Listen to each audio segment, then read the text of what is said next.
Hello and welcome to Fast and Factual on Firstpost. We begin with updates from the Israel-Hamas war. At least 70 people were killed in an Israeli airstrike targeting the Maghazi refugee camp in central Gaza. This is according to the Palestinian Health Ministry. It said that Israeli warplanes were bombing main roads between central Gaza, which hindered the passage of ambulances and emergency vehicles. 2 people were killed and several others injured in an Israeli airstrike in Rafah. A house in central residential square in the Tel Al-Sultan area was destroyed in the strike. The overall death toll in Gaza has exceeded 20,400. A majority of those killed are women and children.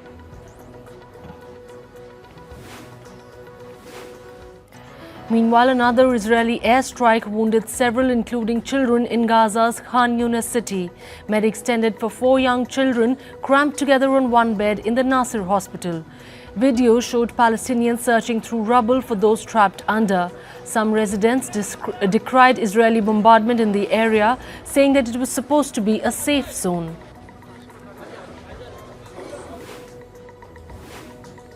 The Israeli military has ordered more Palestinians to leave their houses as it expands its ground operations in the central Gaza Strip. Their order comes despite an escalating humanitarian crisis in the Gaza Strip and global calls for ceasefire. The Israeli Defense Forces dropped leaflets asking refugees in central Gaza's Burej camp and surrounding areas to evacuate at the earliest. The Israeli military said it has found dead bodies of 5 Israeli hostages in a tunnel in Gaza. The army says the hostages were killed in Hamas captivity. The IDF also released a video of the tunnel. It showed a white-tiled bathroom and workroom linked by a dark concrete-lined passage. Iran's foreign minister has denied US accusations that it was involved in planning attacks by Yemen's Houthi movement and commercial vessels in the Red Sea. Iran supports the Houthis, but it officially denies arming the group. Earlier, the White House blamed Iran for being quote-unquote deeply involved in helping the Houthis seize the ships. In other news, Iranian Navy showed off its new cruise missile amid growing tensions in the region. The footage was released following accusations by the United States Department of Defense that claimed a drone launched from Iran had struck a chemical tanker in the Indian Ocean on Saturday. The Pentagon said that it was the 7th Iranian attack on a commercial shipping since 2021. There were no casualties as a result of the attack. A brief fire on board the tanker was extinguished. Turkey's Air Force conducted airstrikes in northern Iraq and Syria. They destroyed 29 targets of the outlawed Kurdistan Workers' Party, or the PKK. This comes after 12 Turkish soldiers were killed in the past 2 days in northern Iraq. The PKK has been designated as a terrorist group by Turkey and United States along with the European Union.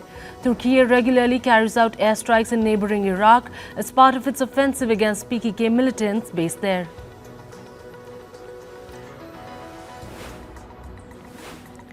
Russian and Ukrainian officials continue blame game over escalating attacks as the war nears a 2-year mark. A Ukrainian official said that 5 civilians were killed in Russian attacks on southern Kherson region. Meanwhile, Russian installed officials said that 1 person was killed in the eastern town of Horlivka after Kiev's shelling. Both Russia and Ukraine have also claimed to destroy each other's weapons and command posts in the latest battle. The Serbian capital witnessed violent protests against parliamentary and local elections that were held a week ago. Thousands gathered in Belgrade in an anti-government protest which turned into clashes with riot police. Police fired pepper spray after protesters tried to break in the Belgrade City Hall and pelted stones. The protesters demanded annulment of elections, calling them unfair. German police frisked and searched churchgoers at Cologne Cathedral on Christmas Eve. This after threats of an attack planned for New Year's Eve and in the wake of government's warnings in recent weeks about rising threat level. Earlier, German media reported that authorities in Austria, Germany and Spain received a tip-off an Islamist group intended to carry out attacks during Christmas and the New Year festivities. Taiwan has once again accused China of provocation. Taipei says it has detected 8 Chinese fighter jets crossing over the median line of the Taiwan Strait in the last 24 hours. Taiwan also said it has spotted a Chinese balloon in its airspace. China has been stepping up its missions near Taiwan as presidential elections on the island approach. China has successfully launched 4 meteorological satellites into space. Beijing said the satellites belonging to Tianmu-1 constellation entered the planned orbit. They will be mainly used to provide commercial meteorological data services. Beijing has recorded its longest cold wave since records began in 1951 as biting temperatures and snowfall continue in China's capital and other cities. Temperature recording at Beijing's Nanjia weather station rose to above 0 degrees Celsius on Sunday for the first time in days. A strong cold wave swept through most of China this month, pushing the heating capacity of some cities in the country's north to its limit. Sunday was declared the warmest Christmas Eve in the United Kingdom since 1997. Temperatures hit 15.3 degrees Celsius in Heathrow, West London. There had been speculation it could be the warmest December 24 ever, but that record remains consigned to 1931 when 15.5 degrees Celsius was recorded in Aberdeen in Scotland.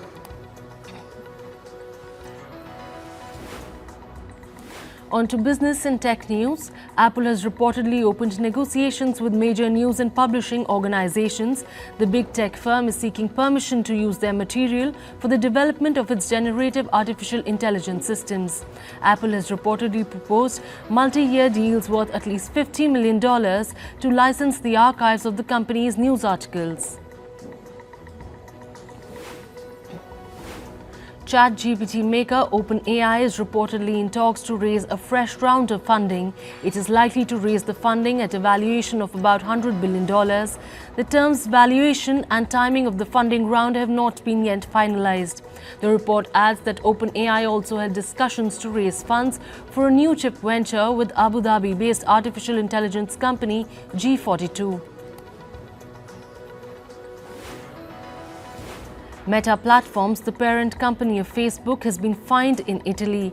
This is for breaches of a ban on advertisements of gambling. The Italian watchdog has imposed a fine of more than $6 million on the tech giant. It has accused Meta of promoting betting games or games with cash prizes.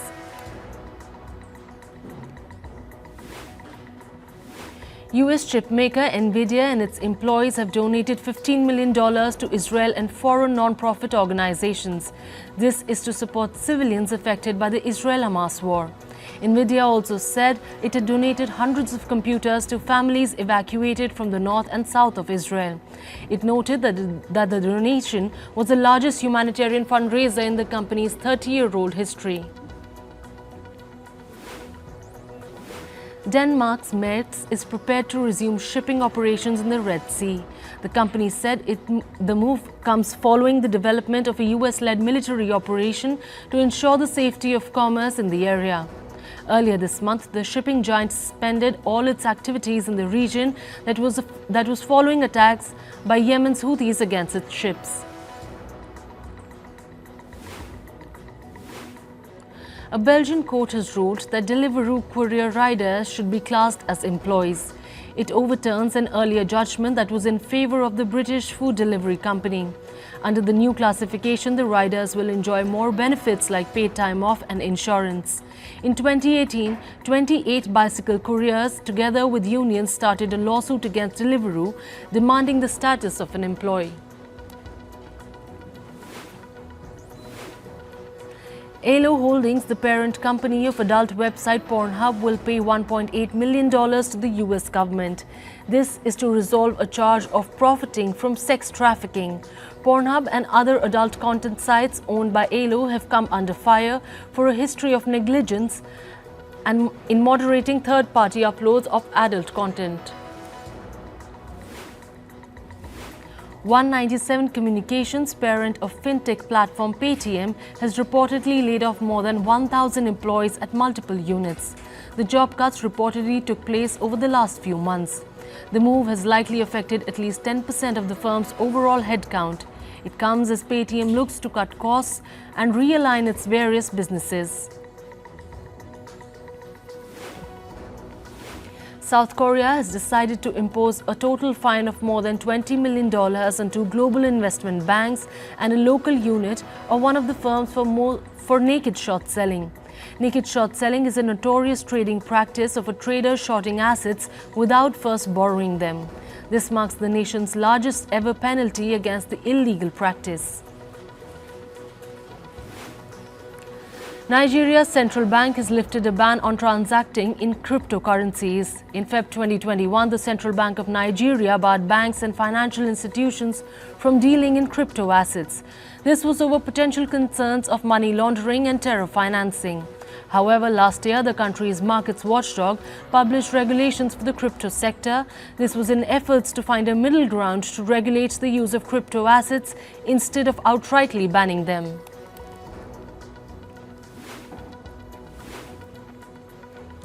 Moving to sports, and let's start with cricket. The Indian women's team beat Australia by 8 wickets in a one-off match. The game was played at Mumbai's Wankhede Stadium. This was the first time in history that Indian women's team beat Australia in a test match. Australian batter Usman Khawaja has been denied permission by the International Cricket Council or the ICC to display a dove sticker on his bat and shoes. Khawaja was seen sporting 2 dove stickers during a net session. Previously, the ICC had fined Khawaja for wearing a black armband, calling it a political gesture towards Gaza. The ICC says that Khawaja has breached their dress code of displaying political messaging. The England cricket team have appointed West Indies all-rounder Kieron Pollard as assistant coach for the upcoming T20 World Cup. Pollard will join England's coaching staff in January next year. He will be part of the coaching staff only till the T20 World Cup, which starts in June 2024.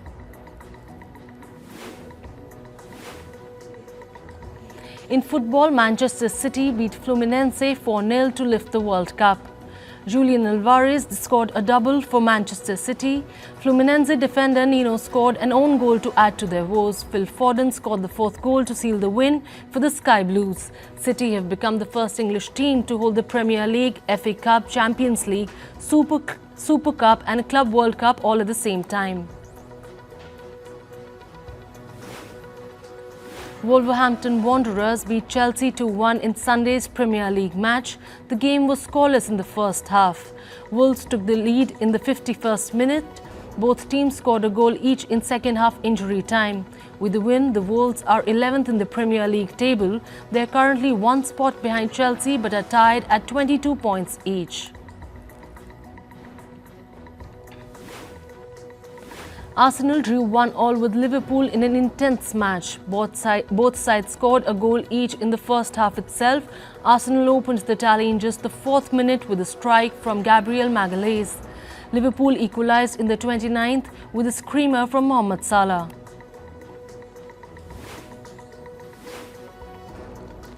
West Ham United beat Manchester United 2-0 this weekend. The Red Devils scored some chances to score a goal in the first half, which ended scoreless.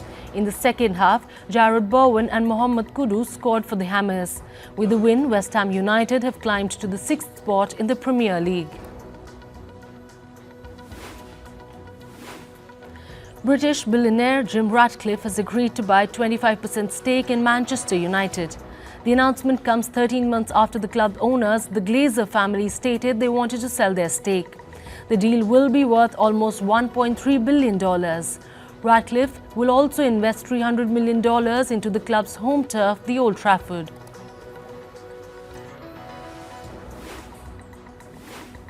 In tennis, the Indian Davis Cup team will travel to Pakistan for their matches. The Indian team had objected to travelling to Pakistan due to security concerns. The International Tennis Federation has ruled against India.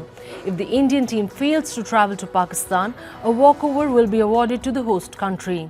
The last time that India's tennis team travelled to Pakistan was in 1964, where they beat the hosts 4-0. In basketball, the Detroit Pistons have equaled the NBA single-season record for most losses in a row. This comes after the Brooklyn Nets handed the Detroit Pistons a 126-115 defeat. The Pistons have now lost 26 games in a row. They joined Cleveland Cavaliers from 2010 and Philadelphia 76ers from 2013 for the longest single-season losing streak. In entertainment news, Aquaman and the Lost Kingdom led the box office on the weekend before Christmas Monday. The DC and Warner Brothers superhero sequel starring Jason Momoa earned an estimated $28.1 million in its first 3 days of release in over 3,000 locations in North America. By Monday, it is projected to have around $40 million in domestic ticket sales. Travis Barker celebrated his daughter Alabama's milestone birthday. The Blink-182 drummer posted a touching tribute on Instagram as his daughter turned 18. "Being your dad is the biggest joy in the world," wrote Barker. Barker and Alabama, whom he shares with his ex-wife Shanna Mockler, enjoy a close bond.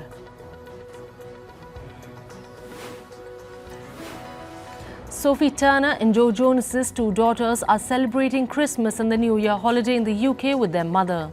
According to court documents, holiday plans for the couple's young daughters, Villia and Delphine, have been set amid their ongoing divorce. The legal papers say Joe Jonas brought the children overseas to Turner earlier this month and that they will return to New York later in January. After 4 years of marriage, Jonas filed for divorce from Turner in September this year.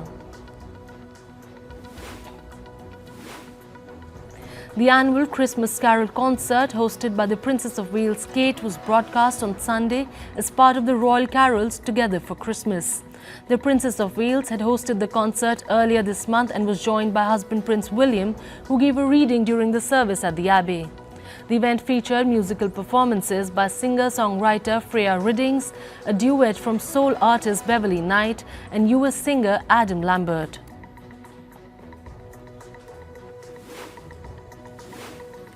Neil Nanda, a stand-up comedian best known for his appearances on Jimmy Kimmel Live, passed away at the age of 32. Many fans, fellow stars and comedians paid tribute on social media as the news of Nanda's passing emerged. The cause of death is not yet known.